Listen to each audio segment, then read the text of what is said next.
Kalau umat Kristen ikut ucapan Nabi satu Yesus, dekat sekali umat. Kenapa terjadi?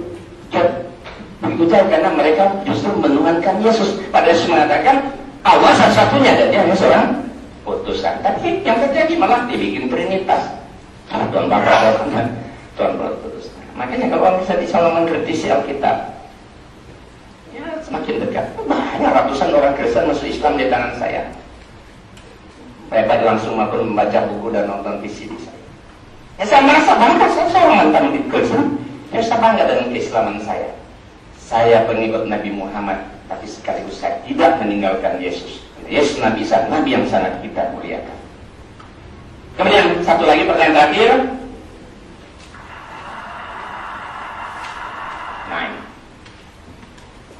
Nah ini yang kita perdebatkan dengan bendera Budi Asari, ini ada VCD. Ia berkata kepada mereka, ini kata Yesus, inilah perkataan yang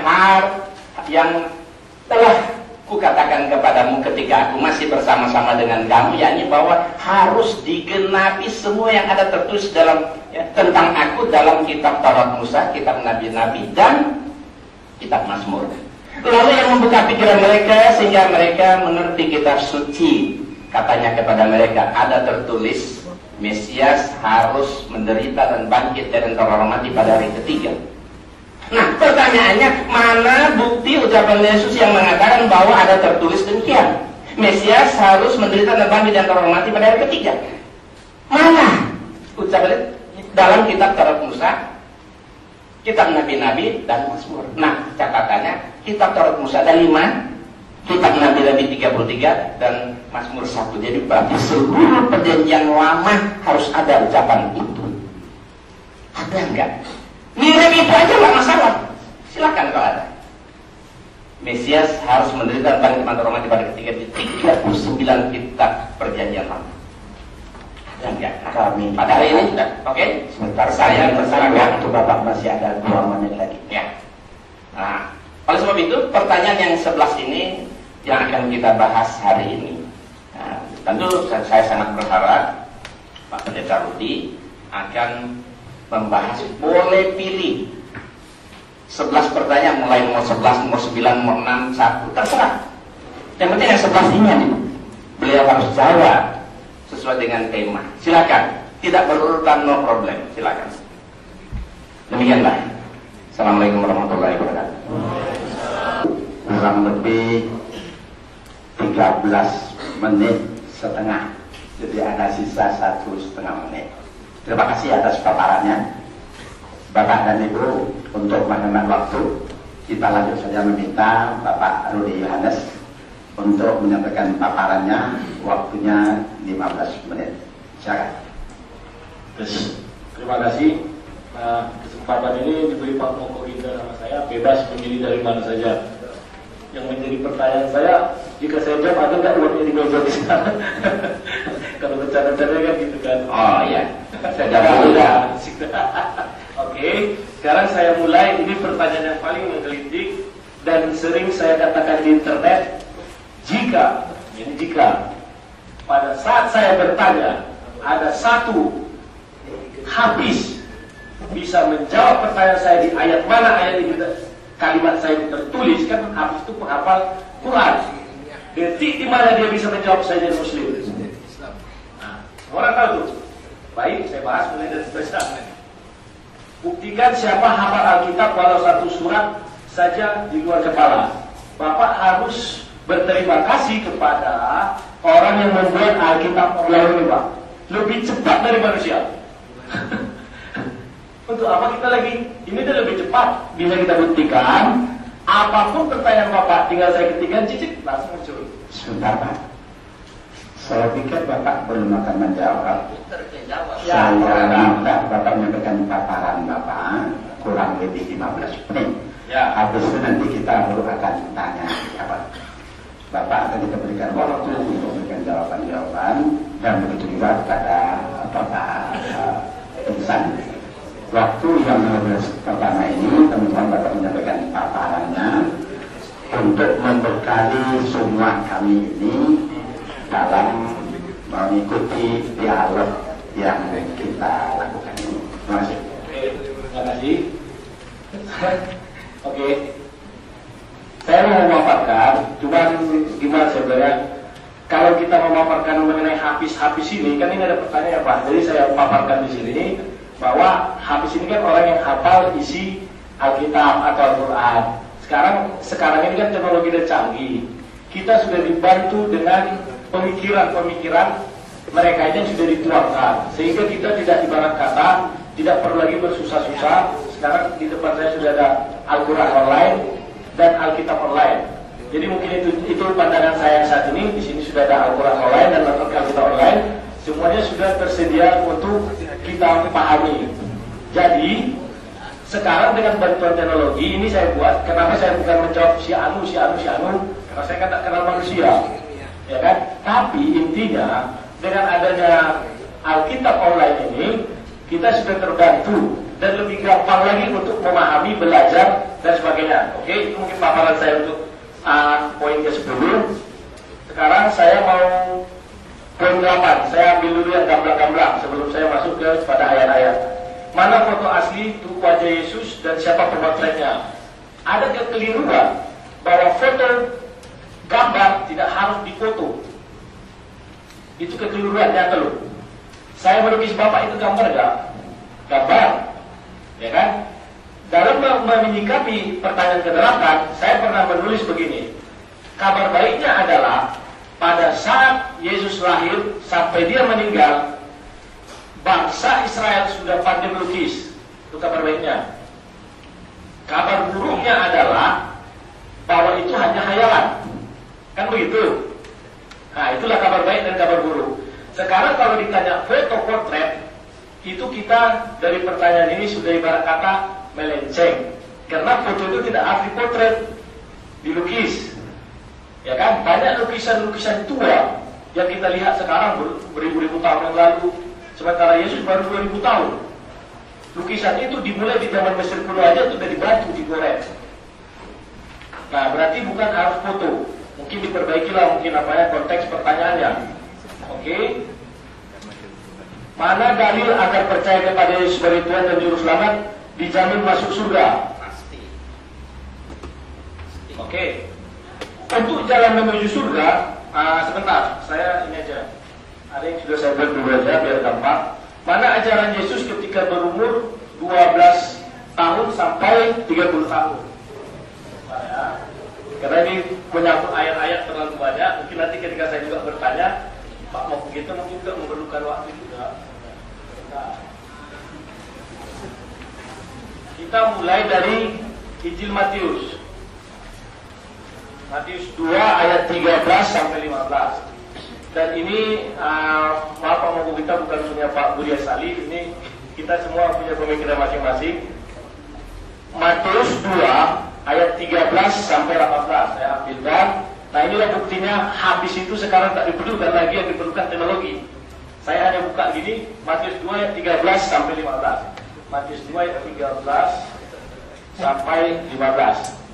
Nah, menyingkir ke Mesir. Ini pertama kali Yesus ketika lahir, dia kan sudah mau dipenggal itu.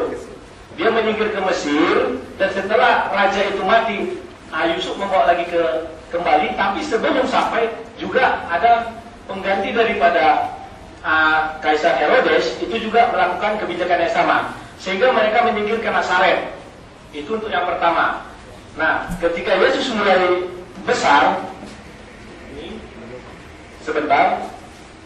Saya kalau mau lihat sini kemarin saya ngambil tarik ke belakang, baru untuk maju ke depan. Nah, ini Lukas 2 ayat 41 sampai 52. Lukas, sebentar Pak ya. Karena ini memang apalah banyak ayat-ayatnya, jadi kita memang waktunya masih mepet kali. Jadi seperti berlari aja. Lukas 2 ayat 41 sampai 52. Sebentar, 41 sampai 52. Nah, ini dan ketika sorry ini masih satu. Sebentar. 1 sampai 50. Orang tua Yesus pergi ke Yerusalem pada hari raya Paskah tiap tahun. Artinya tahun ini, tahun depan, tahun-tahun juga sorry ini masih satu sebentar. 1 sampai 5. Orang tua Yesus pergi ke Yerusalem pada hari raya Paskah tiap tahun. Artinya tahun ini, tahun depan, tahun-tahun setiap tahun. Ketika Yesus telah berumur 12 tahun, pergilah mereka ke Yerusalem seperti yang lazim pada hari raya itu, dan sebagainya dan sebagainya. Setelah 3 hari mereka, akhirnya ketika mereka pulang, diceritakan di sini bahwa ternyata Yesus itu tidak ada, dicari ternyata ini. Ketika orang tuanya melihat, tercenganglah mereka, lalu kata ibunya kepadanya, "Nak, mengapa engkau berbuat demikian terhadap kami? Bapakmu dan aku cemas mencari engkau." Yesus itu ditemukan dalam bait Allah sedang melakukan tanya jawab. Tanya jawab di sini artinya boleh dikatakan dialog, boleh dikatakan berdebat. Terserah orang memahami konsepnya, ya kan? Nah, setelah itu di ayat terakhir, lalu ia pulang bersama mereka ke Nazaret, dan dia tetap hidup dalam asuhan mereka, dan ibunya menyimpan semua perkara dalam hatinya. Ada beberapa hal yang harus kita perhatikan, bahwa Yesus dibawa ke Nazaret dan semua perkara itu disimpan. Contohnya seperti ini, orang tuanya tidak menggembar-gemborkan tentang Yesus karena dia akan dibunuh, kan lagi dicari nih. Jadi ketika digembar-gemborkan itu bisa ditebas dan segala macamnya.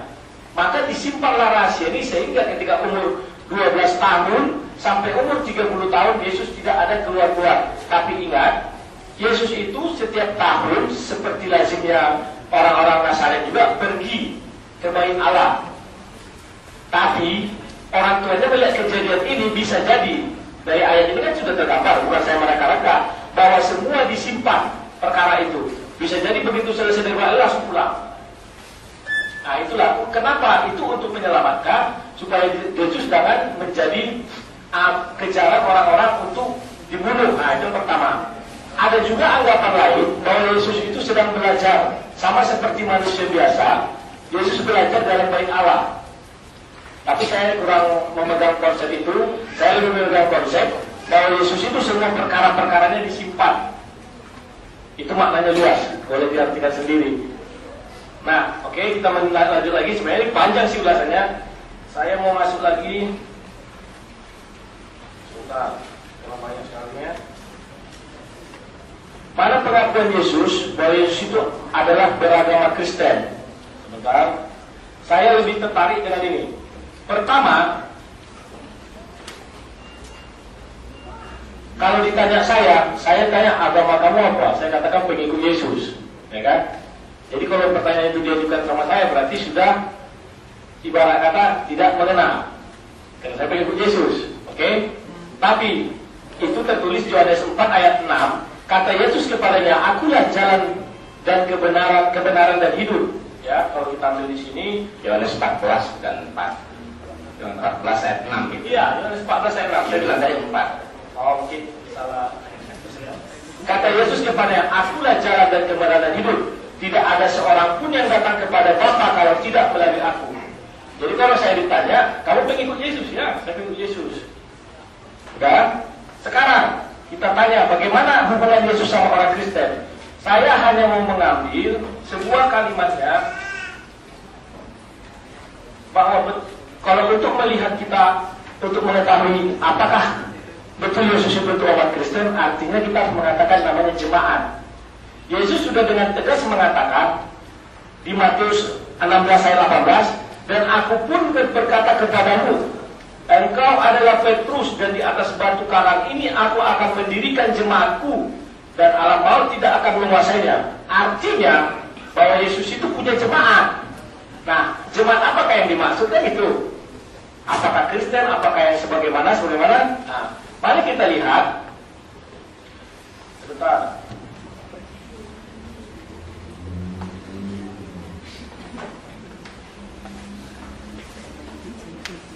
Matius 1 ayat 16.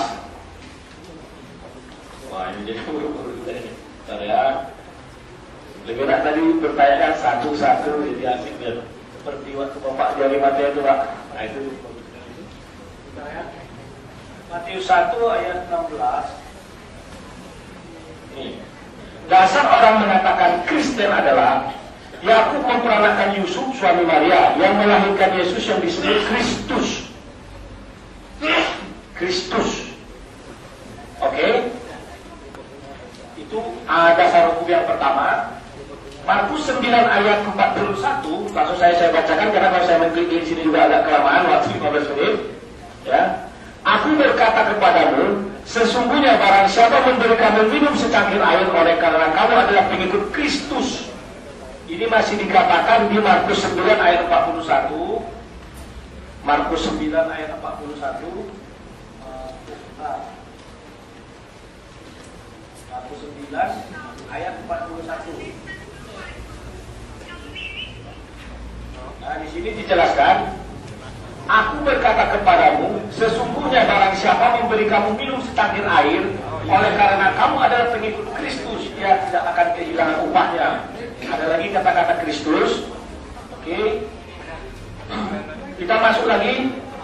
Yesus sebelum berangkat ke surga jelas mengatakan, Matius 28 ayat 19, karena itu pergilah, jadikanlah semua bangsa muridku, dan baptislah mereka dalam nama Bapa dan Anak dan Roh Kudus. Artinya bahwa ada jemaat Yesus itu dan murid-muridnya diperintahkan untuk pergi. Jadikanlah semua bangsa muridku. Di situ memang terbukti ada jemaat. Kami ingatkan waktu Bapak tinggal 1 menit. Oke Pak, tidak apa-apa Pak. Nah, instruksi ini jelas memberikan hak kepada murid-muridnya untuk menjadikan semua bangsa murid Yesus. Maka Kisah Para Rasul 11 ayat 26, mereka tinggal bersama-sama dengan jemaat itu 1 tahun lamanya sambil mengajar banyak orang. Di Antiochialah murid-murid itu, sebentar ya, untuk pertama kalinya disebut Kristen. Ya kan? Ibaratnya saya seorang komandan atau bos lah. Saya kasih mandat kepada anak buah saya, apapun yang kau lakukan itu adalah menurut perintahku. Jadikan orang itu pengikutku. Maka mereka pergi, berarti aku sudah kasih mandat. Saya katakan bahwa mereka itu namanya adalah jemaat, saya gitu. Dan ketika mereka dapat yang pertama kali kelompok manusia, namanya jemaat, mereka namakan itu Kristen. Nah, apakah ini bisa kita anggap sebagai kebenaran? Sebentar.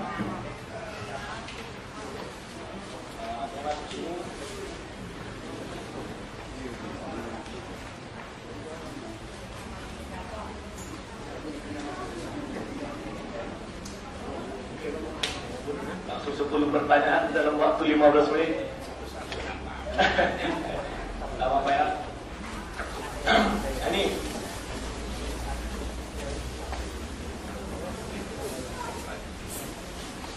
Ini di Lukas 22 ayat 19 ini bisa kita lihat. Lalu ia mengambil roti, mengucap syukur, memecah-mecahnya dan memberikannya kepada mereka. Katanya, inilah tubuhku yang diserahkan bagi kamu. Perbuatlah ini menjadi peringatan akan aku.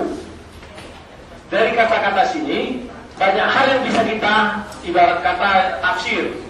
Di sini ada dibilang, jadikanlah ini sebagai peringatan. Artinya semua jemaat atau semua kumpulan orang yang melakukan kegiatan ini adalah murid Yesus. Terserah.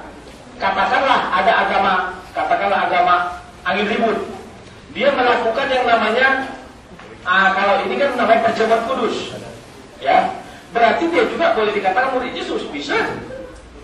Setiap orang yang melakukan perjamuan kudus itu, itulah yang dikatakan di sini peringatan akan aku. Mohon maaf, waktunya sudah habis. Oke, mungkin itu penutup dari tambah waktunya sekali. Sebentar Pak, penutup aja. Inilah makanya saya katakan peringatan akan aku, dan hanya Kristen yang melakukan semua pekerjaan-pekerjaan desa, melakukan perjamuan kudus. Maka berarti Kristenlah jemaat yang dimaksud. Nah, itu Pak. Ya, kan? Baik, terima kasih kepada Pak Yohanes. Barangkali menyampaikan jawaban-jawaban balik tentang apa yang disampaikan Pak Yohanes. Waktunya 15 menit lebih beberapa detik saja. Bapak Ibu hadirin yang berbahagia, saya melihat dan kami sepakat dengan bahwa Pak Yohanes beliau sudah mulai menjawab pertanyaan-pertanyaan yang disampaikan oleh Bapak Mukominto. memberi waktu untuk mendapatkan pertanyaan-pertanyaan. Ada baiknya barangkali Pak Mukoridor kita beri waktu 10 menit untuk barangkali menyampaikan jawaban-jawaban balik tentang apa yang dikatakan Pak Yohanes. Silakan. Ya, seperti tadi dikatakan dalam Injil Kisah Para Rasul pasal 11 ayat 24 sampai 26, di sana untuk pertama kalinya agama itu disebut, jemaat itu disebut Kristen. Ya, Kisah 11 ayat 24 sampai 26. Ketika itu Barnabas dan Paulus berkumpul, ketemu, kemudian ada bersama jemaah kalau kita. Nah, pada saat itulah pertama kali jemaat itu disebut Kristen. Nah, berarti sebelum itu tidak ada kata Kristen. Jadi Yesus tidak pernah tahu agama yang di bawahnya itu disebut Kristen. Kenapa? Karena Kristen itu muncul sekian puluh tahun setelah Nabi Isa Yesus mati, baru ada sebutan Kristen. Jadi Yesus tidak pernah tahu keberadaan agama Kristen. Makanya dalam kitab suci, kitab Quran ini kita cari aja satu aja kata Kristen, itu nggak akan diketemukan. Nggak ada. Kenapa yang ada Nasoro? Kenapa Nasoro? Karena Yesus berasal dari satu kota kecil namanya Nazaret. Pengikut-pengikut Nabi saya disebut orang-orang Nasoro. Kita orang Indonesia bilang Nasrani, bukan Kristen. Ya kan? Kristen itu muncul sekian puluh tahun 42 itu, ya. Tahun 42 Masehi. Yesus mati tahun 29 Masehi, Pak, ya. Yesus mati tahun 29 Masehi. Kristen, kata Kristen itu muncul tahun 42. Yang menamakan itu Paulus dan Barnabas. Jadi kalau ada disebut tadi kata Kristen itu bukan kata Yesus, ya, tapi kata orang yang memberi kesaksian atau kata penulis Injil seperti tadi, ya, disebut Matius 28 di Injil Markus tadi, ya, itu sebenarnya kata orang itu bukan kata Yesus. Kemudian ada yang menarik dia bilang tadi juga, ketika Yesus umur 13 sampai 30 kata beliau, itu tidak ada, Yesus tidak keluar. Bagaimana seorang nabi tidak keluar, ngumpet saja selama 17 tahun? Ini kan sesuatu yang naif sekali. Ya kan, kalau bersembunyi selama 17 tahun, kan dia mati umur 33. Kalau umur 33 dia meninggal, 17 tahun tidak keluar seperti yang beliau bilang tadi, berarti ada firman yang hilang. Orang bisa mengatakan Yesus itu firman yang hidup. Berarti ada firman yang hilang. Ada ya wahyu-wahyu Allah umpamanya yang diterima oleh Yesus yang tidak dicatat atau tidak dituliskan, ya. Karena Yesus tidak keluar selama katanya 17 tahun, dari umur 33 sampai 30. Kemudian ada juga diangkat tadi masalah Matius 1 ayat 16, larinya kepada siapa? Yusuf, suami Maria, itu bapaknya Yesus. Itu kan silsilah. Ada satu yang menarik, ya. Yohanes 14 ayat 6 yang beliau sebutkan tadi.